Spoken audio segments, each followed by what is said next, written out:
तमाम भक्त राष्ट्रीय भौजाई बता रहे थे सीमा हैदर को उत्तर प्रदेश की पुलिस ने फिलहाल हिरासत में ले लिया है और पूछताछ के दौरान सीमा हैदर ने खुलासा किया कि पाकिस्तानी सेना से उनका कनेक्शन है। पूरी जानकारी आगे विस्तार से मैं आपको बताऊंगा। नमस्कार, मेरा नाम है नवीन कुमार नंदन और आप देख रहे हैं नेशनल दस्तक। पाकिस्तान से महिला जब आई अपने 4 बच्चों को लेकर के, जिसका नाम सीमा हैदर बताया जा रहा है, हालांकि असली नाम क्या है इस पर अभी तक सस्पेंस बरकरार है। बरकरार सस्पेंस इसीलिए है क्योंकि कुछ लोग कह रहे हैं कि सीमा हैदर जो है वो मुस्लिम महिला है ही नहीं, वो एक जासूस है और अपना नाम बदल करके भारत में आई हुई है। और उसका दावा है कि पबजी जब खेल रही थी तभी उसे सचिन नाम के युवक से प्यार हो गया और अपने 4 बच्चों के साथ वो इंडिया आ गई। लेकिन एबीपी न्यूज ने जो रिपोर्ट छापी है वो रिपोर्ट बहुत ज्यादा अहम है क्योंकि सीमा हैदर को यूपी एटीएस की टीम ने फिलहाल हिरासत में ले लिया है। मैं आपको एबीपी न्यूज की खबर दिखा रहा हूं, आप देखिए। यूपी एटीएस की हिरासत में सीमा हैदर, पूछताछ में पाकिस्तानी सेना का कनेक्शन सामने आ गया है। एबीपी न्यूज आगे लिखता है, देश में इस समय पाकिस्तानी महिला सीमा हैदर और सचिन की प्रेम कहानी चर्चा का विषय बनी हुई है। इसी बीच सीमा हैदर पर पाकिस्तानी जासूस होने का भी आरोप लग रहा है। वहीं अब यूपी एटीएस की टीम ने पाकिस्तानी निवासी सीमा हैदर को हिरासत में ले लिया है और गुप्त स्थान पर सीमा हैदर से एटीएस ने पूछताछ शुरू कर दी है। सीमा हैदर शुरू से ही एटीएस के रडार पर थी। वह नेपाल के रास्ते अपने प्रेमी सचिन से मिलने भारत आई। अब एटीएस की टीम व्हाट्सएप चैट और तमाम सबूतों के आधार पर आगे की पूछताछ करेगी। इसके साथ ही सीमा के आईडी कार्ड हाई कमीशन भेजे गए और पता चला है कि सीमा के चाचा पाकिस्तान आर्मी में सूबेदार और सीमा का भाई पाकिस्तानी सैनिक है। सीमा से अभी भारत की सुरक्षा एजेंसी पूछताछ करेंगी। प्रेम कहानी से लेकर भारत में आने तक के सभी पहलुओं पर पूछताछ की जा रही है। और वहीं सीमा लगातार मीडिया के कैमरे पर दावा करती थी वो बहुत गरीब है। उसका जो पति है वो कई सालों से दुबई रह रहा है, वो कई सालों से देश के बाहर यानी पाकिस्तान के बाहर है और वो अपने प्रेमी के चक्कर में इंडिया आ जाती है, नोएडा में आ जाती है और वहां पर रह रही थी। लेकिन पूरा जो मामला है वो अब लगातार उलझता हुआ दिखाई दे रहा है। और सबसे पहले मैंने नेशनल दस्तक ने देश को आगाह किया था, सीमा हैदर से पूछताछ की जानी चाहिए क्योंकि सीमा हैदर अवैध तरीके से पाकिस्तान से दुबई होते हुए दुबई के बाद नेपाल के रास्ते भारत आ गई और देश के लिए खतरा हो सकती है, वो जासूसी भी कर सकती है। और इसके बाद लगातार दबाव बना और पूरी सरकार जाग गई और अब उत्तर प्रदेश की पुलिस भी सक्रिय हो गई है और एटीएस ने सीमा हैदर को फिलहाल हिरासत में ले लिया यानी डिटेन कर लिया है। और अगर कुछ पुख्ता सबूत मिलते हैं तो सीमा हैदर को फिर से गिरफ्तार कर लिया जाएगा और जेल भेज दिया जाएगा। लेकिन बहुत ही ज्यादा ये जो पूरा मामला है ये सीमा हैदर के लिए बिगड़ता हुआ नजर आ रहा है। सीमा हैदर जो है अब वो कहीं ना कहीं फंसती हुई दिखाई दे रही हैं।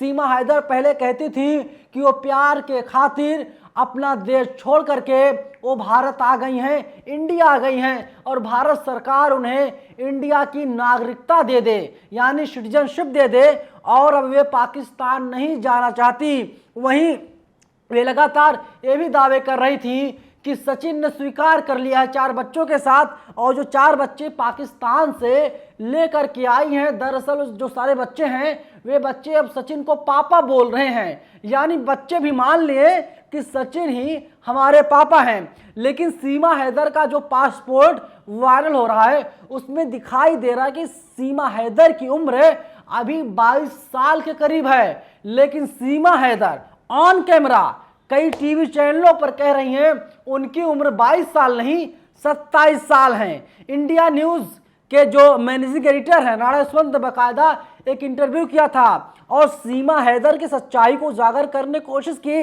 तो बीच इंटरव्यू में लाइव इंटरव्यू चल रहा था और लाइव इंटरव्यू के दौरान ही सीमा ने ईयरफोन निकाला और चली गई, बोलेगी अब मैं आपसे बात नहीं कर सकती। और जब कोई कठिन सवाल सीमा हैदर से पूछ रहा है तो सीमा हैदर उसका जवाब नहीं देती, या तो कह देती हैं कि जो आरोप लग रहे हैं, जो बातें हैं, वो बातें पूरी तरीके से गलत है, या सीमा हैदर घुमाने की कोशिश में लगी हुई थी। आपने देखा पहले किस तरीके से 18 घंटे टीवी चैनल के पत्रकार सीमा हैदर के घर रबुपुरा ग्रेटर नोएडा में रह रहे थे, वे लोग वहां पर बाकायदा इंटरव्यू कर रहे थे।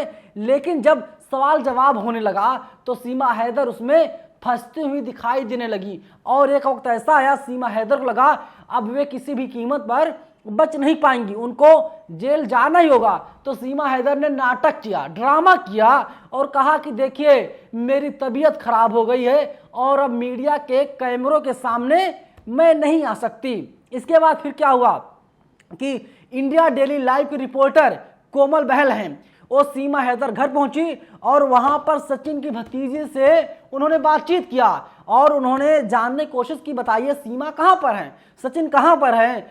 तो सचिन की भतीजी ने कहा कि लंबे वक्त से, यानी कई घंटे गुजर गए, वे घर पर हैं ही नहीं, यानी उनकी भतीजी भी गुमराह करने की कोशिश कर रही थी। और एटीएस की टीम जब सुबह रेड करती है, छापेमारी करती है, तो पता चलता है कि सीमा हैदर और सचिन दोनों घर पर ही थे और उनको डिटेन कर लिया गया है, पूछताछ की जा रही है। तमाम लोगों के रिएक्शन सामने आए हैं, मैं आपको रिएक्शन पढ़ के बता देता हूं लोग सोशल मीडिया पर क्या कुछ लिख रहे हैं। देखिए सदब आफरीन का ट्वीट सामने आया, इन्होंने लिखा है गोदी मीडिया की टीआरपी क्वीन पाकिस्तानी सीमा हैदर को यूपी एटीएस ने पूछताछ के लिए गिरफ्तार किया है। खबर है कि सीमा का भाई पाकिस्तानी सेना में है और चाचा आर्मी में सूबेदार हैं। हम तो पहले ही कह रहे थे कि यह सीमा हैदर और सचिन दोनों की जांच होनी चाहिए। यह मामला देश की सुरक्षा से जुड़ा हुआ है। कोई महिला हमारे देश में बिना वीजा घुसाई और मीडिया पिछले कई दिनों से उसके नाम पर टीआरपी बटोर रहा है, लेकिन एक बार फिर उसकी गिरफ्तारी की मांग नहीं की गई। क्यों? ये अपने में बड़ा सवाल है। वहीं देखिए जो है कि शुभम शुक्ला हैं, एक किस तरीके से जो है कि पूरे मामले को मोड़ने की कोशिश कर रहे हैं। इन्होंने लिखा सीमा हैदर के कारण पूरे पाकिस्तान में बवाल मचा हुआ है। सिंध प्रांत में कट्टरपंथियों ने हिंदू मंदिरों में हमला कर दिया, मंदिर में रॉकेट दागे गए, 30 हिंदुओं को अगवा कर लिया गया, धमकी दी गई अगर सीमा की वापसी नहीं हुई तो मंदिरों में बमबारी शुरू कर देंगे। सावन के पवित्र महीने में हिंदुओं ने मंदिर जाना बंद कर दिया है। कम से कम भारत को उन पीड़ितों के लिए आवाज़ उठानी चाहिए। और वहीं अब मतलब तमाम लोग हैं जो लगातार सवाल खड़े कर रहे हैं, और जो एमपी न्यूज़ की रिपोर्ट है फिलहाल ये तेज़ी से वायरल हो रही है। और वहीं देखिए जो है कि वहीं देखिए वसुद्दीन सिद्दीकी हैं, इन्होंने ट्वीट किया है सोशल मीडिया के एक्टिविस्टों की मांग को यूपी एटीएस ने गंभीरता से लिया है। पाकिस्तान से अवैध तरीके से भारत आई सीमा हैदर को यूपी एटीएस ने हिरासत में लिया है। एटीएस ने सीमा के आई कार्ड को हाई कमीशन भेजे हैं और आईबी से मिले इनपुट में पता चला है कि सीमा हैदर के चाचा पाकिस्तान आर्मी में सूबेदार हैं। बताइए, जिसका भाई जिसका चाचा पाकिस्तान की सेना में हो और महिला कहती है मैं तो प्यार के खातिर भारत आ गई बिना वीज़ा के 4 बच्चों के साथ। मामला तो जांच का विषय है ही, लेकिन टीवी मीडिया वालों ने एक बार भी जांच की बात नहीं की। और वही नेशनल दस्तक लगातार कहता रहा कि भारत की सुरक्षा का सवाल है, देश की सिक्योरिटी का सवाल है, दोनों गिरफ्तार करना चाहिए, दोनों नहीं बल्कि पूरे परिवार गिरफ्तार करना चाहिए। जो सीमा हैदर के कथित तौर पर सास ससुर हैं, उनके हस्बैंड हैं, उनके देवर हैं, उनके जो भी लोग हैं, पूरी फैमिली गिरफ्तार करना चाहिए और सबसे पूछताछ की जानी चाहिए। तभी दूध का दूध पानी का पानी हो पाएगा। और सरकार को जो है कि चिंतन करने की ज़रूरत है कि एक महिला 4 बच्चों के साथ यानी 5 लोग पाकिस्तान से भारत कैसे आ गए, नेपाल के रास्ते। कल तो कोई ऐसे आतंकवादी आ सकता है जो हमारे देश के लिए खतरा साबित हो सकता है, हमारे देश के लिए जो है कि बहुत ही ज़्यादा हमारे देश में नुकसान पहुंचा सकता है। तो सरकार को इस पर चिंतन करने की ज़रूरत है। और फिलहाल यूपी पुलिस ने अच्छा काम किया है कि जो सीमा हैदर हैं उनको डिटेन कर लिया है, हिरासत में ले लिया है और उनसे लगातार पूछताछ कर रही है यूपी एटीएस की टीम। आपको क्या लगता है? क्या आपको अभी भी लगता है कि सीमा हैदर जासूस है और जासूसी करने के लिए आई है, या फिर उसका कोई मोटिव और है? क्योंकि जो प्यार है ये पबजी वाला प्यार है और इनके जो तमाम और दोस्त हैं पाकिस्तान में रह रहे हैं, उनका साफ तौर पे कहना है कि सीमा हैदर ने उनको भी ऑफर किया था कि सीमा हैदर उनके साथ रहना चाहती हैं। आप सोचिए, मतलब। और वहीं जो डॉक्टर हैं, जो डॉक्टर इलाज करते थे सीमा हैदर का, उन्होंने कहा कि तो साइको है, ये अपने फ़ायदे के लिए किसी को भी मार सकती है, किसी भी हद तक जा सकती है। पूरी जो है कि एक साजिश नज़र आ रही है अभी तक, लेकिन पूरा मामला जांच का विषय है। फिलहाल पुलिस का कहना है कि हम लोग जांच कर रहे हैं, पूछताछ कर रहे हैं और जो भी अपडेट आगे हमको मिलेगी हम आपको उस अपडेट से आपको रूबरू कराएंगे। धन्यवाद। नेशनल दस्तक की आपसे गुजारिश है कि अगर इसको बचाना चाहते हैं तो नेशनल दस्तक को सब्सक्राइब करने के लिए रेड कलर के सब्सक्राइब बटन को दबाएं, फिर बेल आइकन की घंटी दबाएं। नेशनल दस्तक को बचाने के लिए बहुत जरूरी है कि हर खबर को शेयर करें, लाइक करें, कमेंट जरूर करें।